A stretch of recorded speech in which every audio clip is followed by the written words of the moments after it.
Dengarlah hukum Tuhan pada minggu yang kedua setelah Trinitatis hari ini, yaitu hukum yang kelima hingga hukum yang ke-10. Marilah kita membaca secara responsorial. Hukum kelima, hormatilah ayah dan ibumu supaya lanjut umurmu di bumi yang diberikan Tuhan Allahmu kepadamu.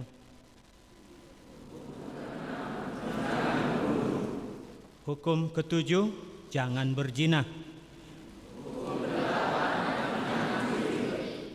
Hukum ke-9, jangan mengucapkan saksi dusta terhadap sesamamu manusia.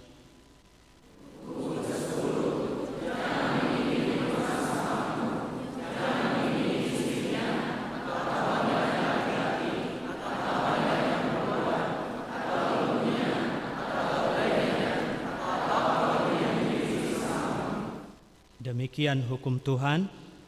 Marilah kita memohon kekuatan kepada Tuhan untuk melakukan hukum-Nya. Ya Tuhan Allah, kuatkanlah kami melakukan yang sesuai dengan hukum-Mu. Amin. Kita angkat satu pujian lagi, nomor 29, Kidung Jemaat. Di muka Tuhan Yesus.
Marilah kita merendahkan diri untuk mengaku dosa kita.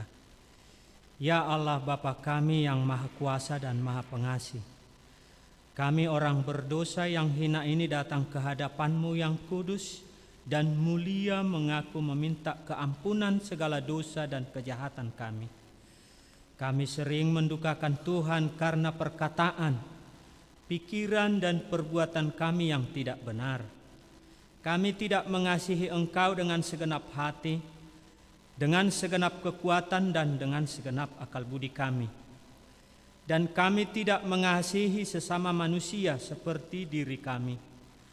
Kami layak kena murka-Mu dan terkutuk selama-lamanya. Tetapi sekarang kami datang memohon keampunan dosa kami. Tolonglah kami agar kami dapat bertobat dan meninggalkan segala kejahatan kami, karena Yesus Kristus anak Allah yang tunggal dan karena nama-Mu yang kudus itu. Ya Allah, kasihanilah kami orang berdosa ini. Amin.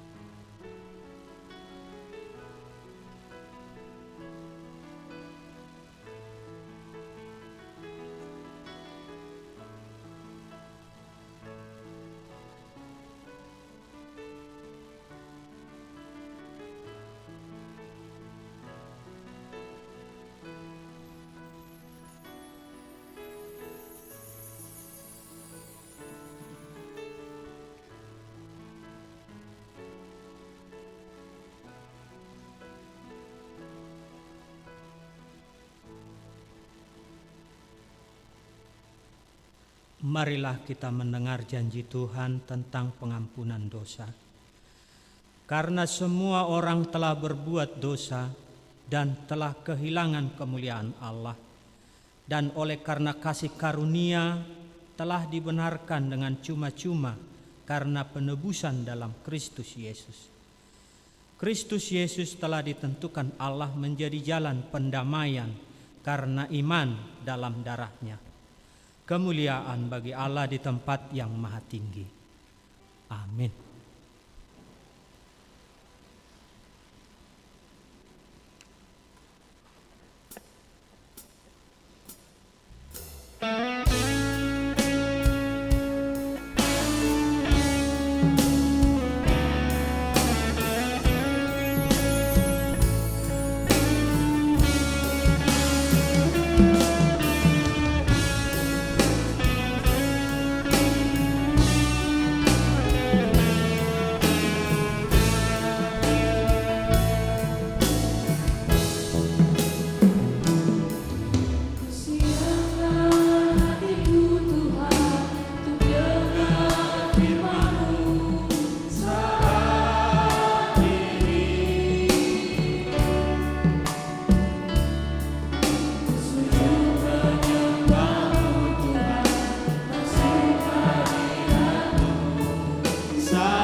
Marilah kita mendengar firman Tuhan yang ditetapkan untuk minggu kedua setelah Trinitatis, yaitu yang terambil dari kitab Yakobus 2 ayat 14 hingga ayat 17. Marilah kita membaca secara responsorial.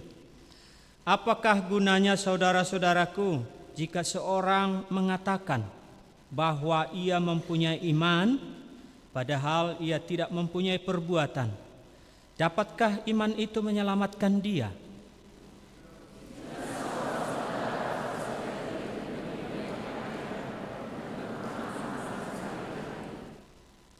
Dan seorang dari antara kamu berkata, selamat jalan, kenakanlah pakaian panas dan makanlah sampai kenyang, tetapi ia tidak memberikan kepadanya apa yang perlu bagi tubuhnya. Apakah gunanya itu?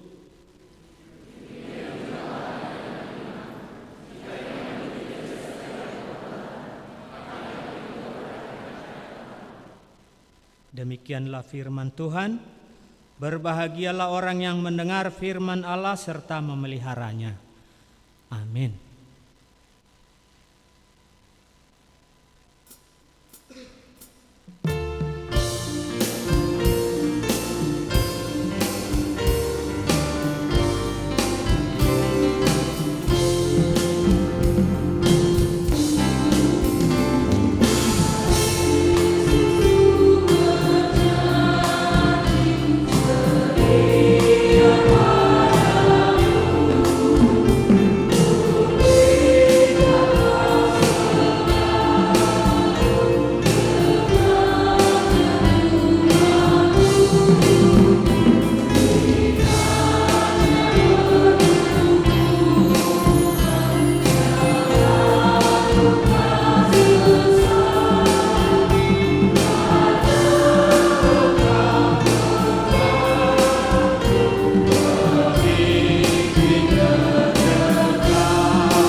Marilah kita bersama-sama mengaku iman kepercayaan kita sebagaimana teman-teman seiman di seluruh dunia. Kita bersama-sama mengucapkannya. Aku percaya kepada Allah, Bapa yang Maha Kuasa, Khalik langit dan bumi. Aku percaya kepada Yesus Kristus, Anaknya yang tunggal Tuhan kita, yang dikandung daripada Roh Kudus, lahir dari anak darah Maria, yang menderita sengsara di bawah pemerintahan Pontius Pilatus, disalibkan, mati dan dikuburkan, yang turun ke dalam kerajaan maut. Pada hari yang ketiga, bangkit pula dari antara orang mati, naik ke surga, duduk di sebelah kanan Allah Bapa yang Maha Kuasa. Dari sana akan datang kelak untuk menghakimi yang hidup dan yang mati. Aku percaya kepada Roh Kudus dan adanya satu gereja yang kudus, persekutuan orang kudus, pengampunan dosa, kebangkitan daging, dan hidup yang kekal. Amin. Kita dengarkan KUR anak Marguru Malua.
Tuhan yang menguatkan dan menyinari hati pikiran kita pada minggu kedua setelah Trinitatis, tertulis dalam Keluaran pasal 19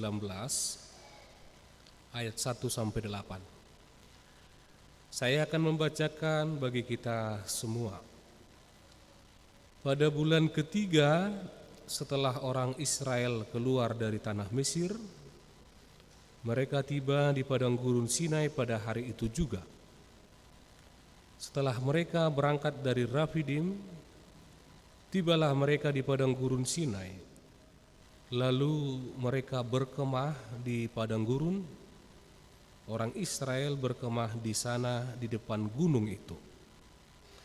Lalu naiklah Musa menghadap Allah, dan Tuhan berseru dari gunung itu kepadanya, "Beginilah kau katakan kepada keturunan Yakub dan kau beritakan kepada orang Israel, kamu sendiri telah melihat apa yang kulakukan kepada orang Mesir, dan bagaimana aku telah mendukung kamu di atas sayap Raja Wali dan membawa kamu kepadaku. Jadi sekarang jika kamu sungguh-sungguh mendengarkan firman-Ku dan berpegang pada perjanjian-Ku, maka kamu akan menjadi harta kesayangan-Ku sendiri dari antara segala bangsa. Sebab akulah yang empunya seluruh bumi. Kamu akan menjadi bagiku kerajaan imam dan bangsa yang kudus. Inilah semuanya firman yang harus kau katakan kepada orang Israel." Lalu datanglah Musa dan memanggil para tua-tua bangsa itu dan membawa ke depan mereka segala firman yang diperintahkan Tuhan kepadanya. Seluruh bangsa itu menjawab bersama-sama, "Segala yang difirmankan Tuhan akan kami lakukan." Lalu Musa pun menyampaikan jawab bangsa itu kepada Tuhan. Demikian pembacaan firman Tuhan. Saudara, jemaat Tuhan, dalam kitab Kejadian, Keluaran, Imamat, Bilangan, Ulangan, ini dinamakan kitab Pentateuch atau 5 Torah, yang tokoh sentralnya adalah Allah dan Musa dan bangsa Israel. Di mana ketika kita berbicara kitab Pentateuch ini atau 5 kitab ini, kita tidak bisa lepas dari perjalanan kehidupan Musa membawa bangsa Israel. Di mana dalam kitab Keluaran pasal 19 ini ada waktu yang jelas yang dikatakan oleh Nats kepada kita, yaitu pada bulan ketiga setelah orang Israel keluar dari tanah Mesir. Ini menunjukkan 430 tahun bangsa Israel dijajah oleh Mesir dalam kerajaan Firaun. Mereka diperbudak, jadi hatoban, jadi pembantu. Dan 430 tahun juga bangsa Mesir merasa enak, merasa bersuka cita. Karena apa? Ada budaknya, ada pembantunya, ada yang masakin nasi, ada yang ngurus anaknya, ada yang ngurus ternaknya, dan lain sebagainya. Tetapi ketika Tuhan menyuruh bangsa itu untuk keluar dari Mesir, bangsa Mesir melakukan perlawanan melalui Raja Firaun. Mereka menahan-nahan bangsa Israel. Kamu gak bisa keluar dari sini. Kami sudah sempat jatuh nyaman, enak, ada budak, ada pembantu. Dan mereka tidak mengindahkan apa yang diperintahkan oleh Allah Israel. Dan terjadi apa? Yang terjadi hukuman menimpa bangsa Israel, yaitu ada 10 tulah. Nah, sekarang saya mau nanya, Apakah kita masih ingat waktu sekolah minggu atau perguruan 2, tulah pertama yang diberikan Tuhan kepada bangsa Mesir apa? Air menjadi anggur. Oh enggak, air menjadi anggur itu dalam perjamuan di Kana ketika anggur kekurangan. Tuhan membuat mukjizatnya, air menjadi anggur. Tetapi dalam tulah yang diberikan Tuhan di Mesir adalah air menjadi darah. Coba kita bayangkan sekarang kita bawa air minum, tiba-tiba menjadi darah seketika. Dan ada 10 tulah untuk menggugah hati mereka untuk melepaskan bangsa pilihan Tuhan keluar dari perbudakan. Yang kedua itu adalah katak. Bayangkan katak di dalam gereja, katak di luar, kemudian nyamuk. Semua tempat dipenuhi oleh nyamuk. Setelah nyamuknya agak kecil-kecil kan gitu. Ada lalat pikat yang dimana lalatnya agak lebih besar, yang mengganggu mereka. Lalat di rumah, lalat di luar. Kemudian sampar pada ternak, ada barah, ada hujan es, ada belalang di mana-mana. Kemudian yang ke-9, gelap gulita. Dan yang 10, kematian anak sulung. Setiap anak sulung yang diciptakannya mati. Anak sulung manusia mati, anak sulung dari tumbuhan mati, anak sulung dari ikan mati, anak sulung dari hewan-hewan mati. Sungguh mencekam. Dan itu bukti hukuman kepada Mesir yang menolak dan melawan Allah Israel, dan sekaligus bukti penyertaan Tuhan kepada bangsa pilihannya. Di Nats ini, setelah 3 bulan dari keluar dari Mesir, ada sifat yang sangat melekat dalam kehidupan Israel atau bangsa itu, lupa. Bahkan pura-pura lupa akan penyertaan Tuhan. Dan ini sering terjadi kepada kita. Lupa, dilupakan, bahkan pura-pura lupa. Coba kita bayangkan 3 tahun yang lalu, COVID mencekam kita. Kita selalu rindu, Tuhan kapan COVID ini selesai? Kami ingin datang ke gereja beribadah, bernyanyi, memberikan persembahan yang terbaik. Berjalan waktu, kadang lupa, tidak diindahkan. Bangsa Israel juga demikian. Mereka lupa bahwa Tuhan menyertai mereka, Tuhan menjaga mereka dengan memberikan 10 tulah kepada bangsa Mesir supaya mereka keluar.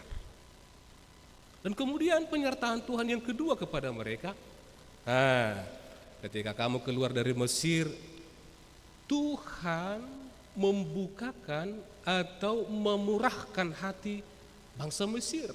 Dalam artian ketika bangsa Israel mau berangkat menuju tanah Kanaan, mereka bebas meminjam perhiasan. Misalkan kalau dalam bahasa Batak kayak gini, kalau ada amang boru, aku minjam masmu, oke langsung dikasih tanpa ada persoalan. Mas, aku minjam masmu, Lai, aku minjam masmu. Bangsa Mesir dimurahkan Tuhan hatinya untuk memberikan. Dan itu yang ujung-ujungnya dipakai oleh bangsa Israel untuk membangun atau membentuk patung lembu emas supaya disembah. Mereka beralih daripada Tuhan. Kemudian ketika mereka dikejar-kejar oleh Raja Firaun melewati Laut Teberau, Tuhan membelah laut samping kiri kanan seolah-olah seperti tembok. Hampir beribu-ribu umat yang dibimbing Tuhan seperti Raja Wali yang melindungi anaknya dalam sayapnya. Mereka dibimbing untuk melewati itu. Tetapi mereka lupa. Mereka tidak ingat. Nats ini mengingatkan dalam ayat 4. Kamu sendiri telah melihat apa yang kulakukan kepada orang Mesir, dan bagaimana aku telah mendukung kamu di atas sayap Raja Wali dan membawa kamu kepada. Dari sini kita mendapat satu poin perenungan yang sungguh-sungguh sangat mendalam. Setiap jemaat, baik muda maupun tua, hei, ingat seperti apa penyertaan Tuhan dalam hidupmu, mulai dari kamu mengerti mana sebelah kiri, mana sebelah kanan. Ingat penyertaan Tuhan. Dia sungguh luar biasa. Dia selalu setia mengasihi kita. Dia selalu hadir dalam suka dan duka. Dia selalu hadir dalam canda tawa, menangis, bahkan berteriak. Tuhan ada dalam kehidupan kita. Sekarang kita diingatkan, ingat kembali penyertaan Tuhan dalam kehidupanmu. Hai anak muda, ingat itu. Hai orang tua, ingat penyertaan Tuhan itu dalam kehidupanmu. Jangan pernah lupakan. Bahkan pura-pura lupa, paling fatalnya melupakan. Itu yang pertama. Yang kedua, saudara-saudari yang dikasihi Tuhan, penyertaan Tuhan secara fisik atau secara material adalah ketika bangsa Israel tiba di Sinai, mereka haus dan lapar. Ketika mereka lapar, Tuhan menurunkan manna surgawi. Tuhan juga menurunkan burung lote. Ada bahasa Indonesia ini lote. Burung puyuh ya. Kalau Alkitab mengatakan burung puyuh. Tuhan mencurahkan selama 40 tahun loh. Kita bayangkan, Tuhan selalu memberikan manna, selalu memberikan burung puyuh. Tetapi ada hal yang sangat menjijikkan. Ketika Tuhan memberikan manna, mereka makan, mereka menikmati. Tetapi karena daging manusia nggak suka satu jenis makanan, mereka bersungut-sungut. Mana doang. Kayak kita kalau makan daging, daging melulu, ikan terus, tahu tempe terus, dan lain sebagainya. Kayak gitu wajar. Tetapi mereka tidak mensyukuri itu karena dari kuat kuasanya saja dalam gurun pasir itu dia tidak akan pernah menemukan makanan seperti mana. Tetapi wajar bersungut-sungut. Tetapi harus mampu melihat, saya tanpa Tuhan gak ada apa-apanya. Apalagi di gurun pasir. Kemudian mereka, kami mau daging. Tuhan mengirimkan burung puyuh. Tetapi ada tindak tanduk kerakusan. Burung puyuh diberikan sangat-sangat banyak. Ada yang mengambil sampai burung puyuh yang diambil ini sampai busuk. Karena mereka rindu ingin memakan daging, mengambil sebanyak-banyaknya sampai ujung-ujungnya busuk. Dan ada itu satu tempat di Mesir, namanya disinilah ditanam orang yang rakus. Saya lupa bahasa Ibraninya.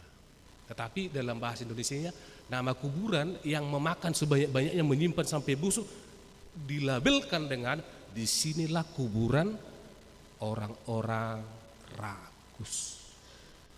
Nah, di sini poin kedua perenungan kita. Bagaimana kita untuk mensyukuri penyertaan Tuhan dalam kehidupan kita? Bukankah Dia sendiri yang terlebih dahulu membekali, menyiapkan, dan memberikan berkatnya kepada kita? Kita tidak pernah mempersiapkan, kita tidak pernah membentuk, bahkan menyediakan berkat bagi kita.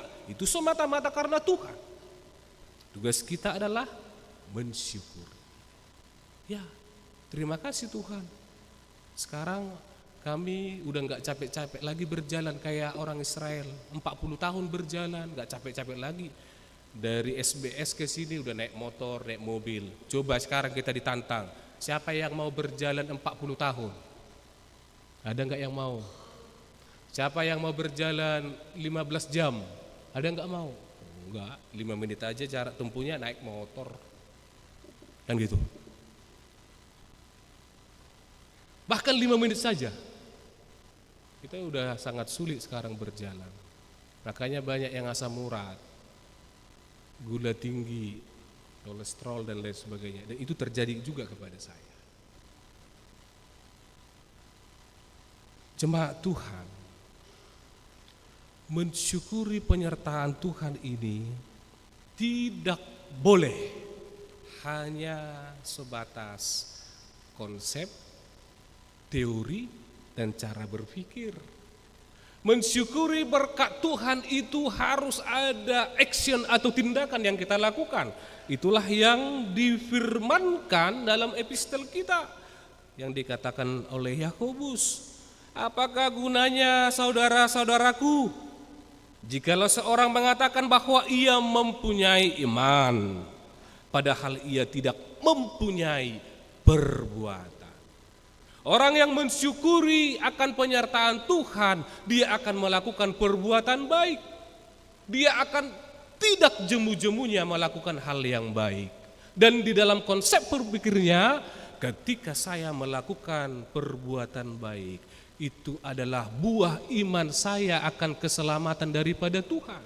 Ketika saya melakukan perbuatan baik, itu semata-mata wujud saya sebagai anak Tuhan.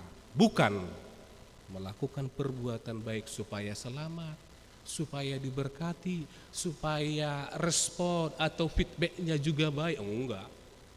Konsep perbuatan baik dalam Kristen adalah dia melakukan perbuatan baik itu adalah buah imannya, dan ketika dia melakukan perbuatan baik itulah menunjukkan dirinya adalah anak Tuhan, bukan untuk selamat, bukan untuk mengharapkan orang juga melakukan perbuatan baik kepada kita. Karena kita sudah dicekokin oleh dunia ini seperti itu. Jemaat Tuhan, ketika saya melakukan perbuatan baik, biasanya secara manusia saya mengharapkan perbuatan baik juga dari saudara-saudara. Biasanya. Tetapi faktanya sering terbalik. Kita melakukan perbuatan baik, sering respon atau feedback yang kita terima adalah tidak seperti yang kita pikirkan. Lah, firman ini menguatkan kita ketika kamu melakukan perbuatan baik atau buah ucapan syukurmu, apapun feedback yang kamu terima, kamu sudah mengimani dan menyaksikan saya melakukan ini semata-mata karena buah iman saya kepada Tuhan. Yang berikut jemaat Tuhan yang dikasihi Yesus Kristus. Dalam nats ini ada penekanan yang sangat mendalam daripada kitab Keluaran ini kepada orang-orang yang percaya dengan mengatakan, kamu adalah hasianku. Tahu hasian ya? Coba dijawab, tahu hasian enggak? Hasian biasanya antara laki-laki dan perempuan. Cian, kata gitu kan. Baru dari mama, bapak kepada anak yang baik. Kelebihannya banyak, penurut kan gitu. Ido, hasiakku dong, ini anak kesayanganku kan gitu. Konsepnya di sini berbeda dengan hasian dalam kehidupan kita sehari-hari. Kalau hasian dalam kehidupan kita sehari-hari biasanya orang tua memiliki anak hasian. Kalau mamanya sakit dia peduli, care, langsung berikan air hangat, terus ngasih makan, terus mendampingi di sampingnya, kusuk-kusuk kakinya kan gitu. Hasian. Pokoknya ada kelebihannya. Tetapi di firman ini Tuhan mengatakan kepada bangsa Israel dan kepada kita, engkau adalah hasianku, harta kesayanganku, milik kepunyaanku. Karena apa? Karena kelemahan mereka. Karena apa? Karena keberdosaan mereka. Di sini kita jelas sangat-sangat tahu Tuhan terlebih dahulu mengasihi kita, saudara-saudara. Makanya nats ini mengatakan Tuhan sudah terlebih dahulu mengasihimu. Kamu harus berpegang dalam perintah-perintah dalam nasihat. Jadi karena Tuhan dulu mengasihi kita, makanya kita harus hidup dalam perintahnya. Makanya dikatakan dalam ayat 5 dan ayat 6. Jadi sekarang jika kamu sungguh-sungguh mendengarkan firman-Ku dan berpegang pada perjanjian-Ku, maka kamu akan menjadi harta kesayangan-Ku sendiri dari antara segala bangsa. Dan Akulah yang empunya seluruh bumi. Kamu akan menjadi bagiku kerajaan imam, bangsa yang kudus. Inilah semua firman yang harus kau katakan kepada orang Israel. Mungkin saat ini kita akan mampu mengatakan seperti jawaban orang Israel itu dalam ayat 8. Oke. Seluruh bangsa itu menjawab bersama-sama, segala yang difirmankan Tuhan akan kami lakukan. Mungkin ketika sudah mendengarkan firman ini, kita menjawab, ya Tuhan, segala firman yang kau beritakan akan kami lakukan. Tetapi buktinya, faktanya, kita sering jatuh. Kita sering meninggalkan firman itu. Kita sering melupakan itu dalam setiap perjalanan hidup kita. Karena jika saya vote sekarang, fakta ini akan semakin jelas dan nyata. Yang pertama, siapalah di antara kita? Coba, ada yang sudah pernah membaca Injil Markus seutuhnya, Evangelium? Atau sudah pernah membaca Matius, Markus, Lukas, Yohanes, Evangelium tentang pekerjaan besar Tuhan dalam kehidupan? Siapa yang sudah pernah baca? Itu bukti kamu dan saya sering melupakan firman Tuhan, tetapi komitmenmu, ya kami akan mau mendengarkan firman-Mu. Buktinya menyedihkan hati Tuhan. Apalagi saya lebih perluas. Siapa di antara kita yang pernah membaca Alkitab Perjanjian Lama seutuhnya? 36 kitab. Mulai merunduk di hadapan Tuhan. Siapa yang pernah membaca Perjanjian Lama dan Perjanjian Baru 66 kitab? Semakin menangis. Karena bukti kita untuk menjaga hidup dalam firman-Nya, dalam perintahnya, kita sangat lemah. Kita sangat lemah. Tetapi firman ini mengajak, hai, jika kamu belum pernah membaca Matius, ayo come on. Naposo bulung, orang tua bacalah Evangelium itu, karena itu adalah buah kehidupanmu. Matius hanya 28 pasal. Markus 16 pasal, Lukas 24, Yohanes 21. Dalam satu kitab itu 66 kitab. Nah, ini tantangan dan semangat kepada kita. Ayo, itu kehidupanmu. Makanya ketika kita lepas CD, saya, pendeta atau pendeta lain mengatakan dalam bahasa Batak, dalam bahasa Indonesia saya kurang tahu mentranslate-nya. Parangehom mahata naginuruhomi, aido hanguluamu. Kan itu. Hidupilah apa yang kamu pelajari dan baca dalam hidupmu. Karena itu adalah kehidupanmu. Dungi lehonon nama tupal hanguluan tuho. Dan Tuhan akan memberikan kehidupan kekal bersama. Jadi kita ditantang ya. Para guru malua, murid-muridku, baca Evangelium Matius sampai Yohanes dulu. Kalau membaca Kejadian mungkin halaman ketiga udah ngantuk, kan gitu. Pada mulanya Allah menciptakan langit dan bumi dan lain sebagainya. Ketika halaman kedua ngantuk tidur. Baca yang menarik aja dulu, tetapi clear, selesai, supaya alurnya kita mengerti. Dan yang terakhir, saudara-saudara, firman ini juga mengatakan, apa yang kamu dengarkan, apa yang kamu baca, praktikkan dalam kehidupanmu. Jangan cukup hanya pendengar firman Tuhan, tetapi harus menjadi pelaku firman Tuhan.